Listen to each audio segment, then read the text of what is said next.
road to university. Well, my road to university was even more obscure than my road to writing. So, yeah, so, gosh, do you want me to start, like, okay. Okay. January 21st of 1973. I know you guys are going, what? Seriously, I was almost 9. I was just a wee little kid. And I was in California, where I was born and raised. And January 21st of 1973, my 3rd grade class went on a field trip to a public aquarium, the Cabrillo Marine Museum, later called Cabrillo Marine Aquarium. And I fell in love with hermit crabs and squids. And I knew on that day that I was going to be a marine biologist. There was no doubt. Prior to that, I was definitely going to be a herpetologist, you know, lizards and snakes and things. So, but on that day, I discovered marine invertebrates, and I was smitten. It was very clear I was going to be a marine biologist. Went home, Mom, you got to get me books at the library. Mom, you know, got to watch Jacques Cousteau on TV, you know, is that kind of thing. And I just became absolutely crazy in love with marine invertebrates. And so because I have Asperger's syndrome, crazy in love for me is kind of like, you know, like times 100 any normal kid as far as like, you know, intensity of focus and all of that. And so, I mean, you know, we're all capable of focusing, of course. It's just that because of my Asperger's, when I focus on something, I stay focused. I don't care about anything else. I don't want to go learn math. I want to learn more about hermit crabs. I don't want to go do PE where, you know, people are like hitting volleyballs and things and there's these balls coming at your face. I want to go study squids, you know. So, yeah, so it was kind of an interesting upbringing. My parents were very accepting. Luckily, I was born in the 60s, which means that my parents were hippies. I grew up, it's crazy, isn't it? And I really like that whole boho thing that's happening now. Yes, I love it. I feel right at home. So I grew up in a little tiny town in the mountains outside of Los Angeles, a little town called Valley of Enchantment. True story, really, I did. And my parents ran a head shop. Anybody here know what a head shop is? They sold bongs and roach clips and things. True story, it was legal to sell them, it just wasn't legal to use them. But I know, go figure, right? Yeah, I was like, well, okay, that's weird. But, you know, so I had a atypical upbringing, I suppose. But, you know, I had horses from an early age, and I used to go riding around the mountains on the horses and go catch lizards and snakes and bugs and spiders and, you know, whatever I could catch and, you know, look at creepy crawly things. And I had this crazy bedroom with just this like menagerie of wildness going on in the bedroom and all these things just, you know, like, I don't know, somehow living in harmony or not. And so, you know, I was definitely predestined to be a scientist, I think. Anyway, so here I was, having discovered marine invertebrates, crazy in love with marine invertebrates, just consuming with passion every morsel of information I could get. And, but people who loved me and cared about me and wanted me to succeed and wanted what was good for me, they gave me advice. And I listened because, you know, they cared about me and I cared about them. So I listened. And this was parents and teachers and friends' parents and, you know, friends. And they basically told me not to be a marine biologist because you have to go through a lot of school and it's really hard. The implication being that I'm not smart enough for it, you know. Or maybe that I didn't have the stick-to-itiveness to stay with it. And that, you know, there's not very many jobs, and the jobs that are there don't pay very well. And so the meaning was, it's fine as a hobby, but get real, do something you can make money at. And that was a very explicit message that I got a lot. And so I believed it. I thought, all right, well, there's something to that, you know. So I tried a lot of different things. I tried, oh gosh, what didn't I try? Wow. I ran a movie theater. I worked as an ice cream scooper person at an ice cream shop. popcorn at a movie theater before I was the projectionist and before I was the manager. Worked in a pet shop, feeding birds. Ran my own business selling jewelry. What else? Oh gosh, so many things. Anyway, I was even a stockbroker for a while. Okay, a lot of money, totally boring, hated it. I tried accounting. Oh my God, that was so boring, I couldn't stand it. Anyway, you know, I tried a lot of things, and what I kept doing was, like, I would go to work, and then in the afternoon, like, you know, after work, you know, in the summer when it's light, longer, I would go play in the tide pools. And so I always made sure I lived at the beach, because that way I could go play at the tide pools. So weekends, I was always in the tide pools. You could always identify me because I was the one with my butt up in the air and my face down in the tide pools. And, you know, I was absolutely fascinated with these invertebrates. And so along the way, I decided to be a lawyer, because I thought, all right, well, you know, if I'm a lawyer, I'll make enough money that I can spend 2 weeks a year being basically, you know, playing marine biologist.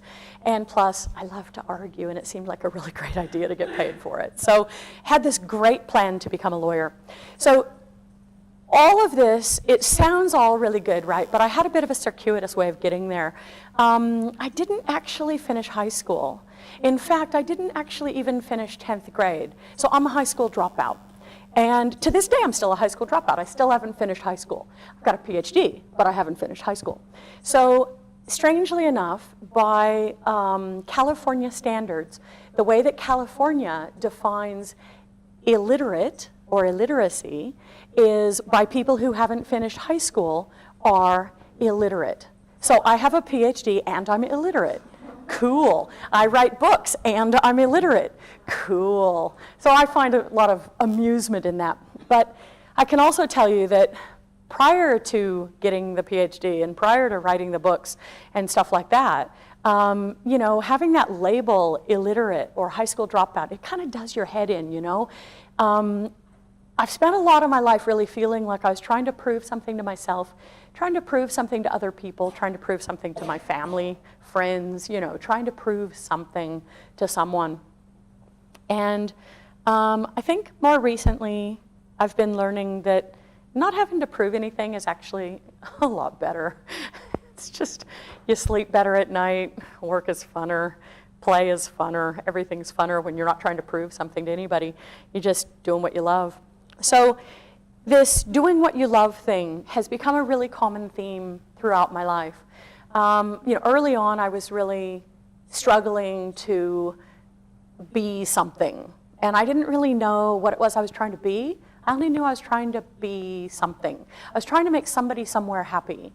And somewhere along the way, I kind of realized that having a job like being a stockbroker or being a lawyer or something like that, I'm not knocking it. I think stockbrokers, you know, that's a good job. Lawyers, yep, that's a good job. Oh, well, okay, maybe not. No, sorry, okay, never mind, sorry. That's not very nice. Anyway, but I did work out somewhere along the way that if you don't love what you're doing, you better make a lot of money at it.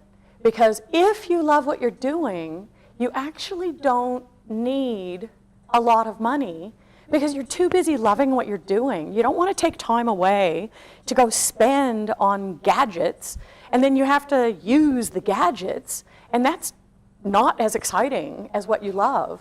So for me, marine biology, well, okay, jellyfish, yeah, okay, jellyfish. You know, that's my thing. I love them, I truly do.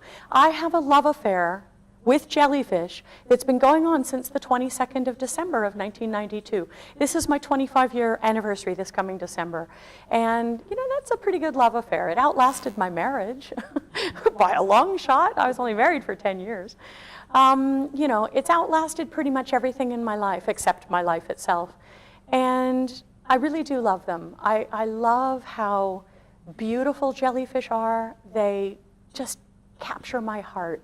I love how fascinating they are from a science standpoint. You know, there's so much to learn. I love that idea of being able to discover so much and be part of this like forefront of knowledge that's pushing forward new knowledge, new ideas. I love that, and jellyfish give that to me in spades. And, you know, I've had rich times and I've had poor times, and of course the rich times are better. I won't deny that. But, you know, through it all, yeah, I don't know. I just find that I have less need for stuff. Like I have this big TV that I bought years ago, like a 55-inch or something, and I rarely watch it. You know, I go I go weeks to months at a time without watching the TV because I'm too busy reading about jellyfish, thinking about jellyfish, writing about jellyfish, catching jellyfish, watching jellyfish under the microscope, whatever I'm doing. And so I don't have time to be bogged down by watching TV and things like that. As far as like going shopping and spending money on things, yeah, look, I'm human. I like stuff, okay? But I don't like as much stuff as I used to because I don't need things to bring me pleasure when I'm getting so much pleasure from my work. And so this was a real revelation for me to come to. Anyway, skip back to when I decided to become a lawyer. So I decided to enroll in law schools. In California, you don't have to be a high school graduate. You don't have to have a university degree to get into law school. You only have to pass the test. So I thought, okay, well, I'm pretty smart, you know, I think I can do this. So I applied to law school. Oh, sorry, actually, you don't take the test to get into the law school. Sorry, you take the test to get out. So I thought, no, that's all right. I'll pay attention, you know, I'll learn. Anyway, so I enrolled in a bunch of law schools. And while I was waiting for the applications to be processed, I decided to take a class in marine biology because I thought, well, when else am I going to have a chance, you know? And so I took a class at my local community college. It's like a TAFE, sort of. And it was fascinating. It was everything I ever wanted it to be, and so much more. And the very last field trip of the semester, we went back to Cabrillo Marine Museum, where it had all started for me 20 years earlier. And that day that we went back to Cabrillo was the 22nd of December of 1992. And came around a bend, and there was this big aquarium of these jellyfish, and they were just hanging like clouds in the sky, and they were so exquisitely beautiful. They just took my breath away, and I was absolutely spellbound. And I've been pretty much spellbound ever since. And so I started volunteering at the aquarium, and I was only supposed to volunteer for a couple weeks while I was waiting for results from the law schools. And 4.5 years later, I left. And the only reason I left was because Berkeley, University of California, Berkeley, a professor phoned me, left a message on the voicemail that I didn't even know I had voicemail. And he left a message and he said, hey, I don't know why you haven't applied to me for graduate school, but I really want you to work with me. So I've pre-approved you. All you need to do is fill out the paperwork now. But I gotta go, I'm going to Tahiti. Actually, it was Moorea. He said, I'm going to Moorea for a month, so I won't be here, but you gotta do it right away. Okay, bye. And I was like, wow, okay, what do I do? My friends are all like, apply, fill out the paperwork, stupid. Okay, so I did. And so I got into Berkeley. And so that was a 5-year scholarship to get a PhD. And my first year at Berkeley, I was awarded a Fulbright Fellowship to come to Australia. And my host was here at UTAS. And I landed in Tasmania, and I fell in love again, just as, you know, spellbound as I had been with jellyfish. I took one look at this place and I went, oh my God, I'm in love with this place. And it took me many, many years to get back here, to actually live here and work here. But this is where my soul belongs, you know, this is where it feels right to me. So, yeah, I don't know, that's kind of the weird way of how I came to marine biology.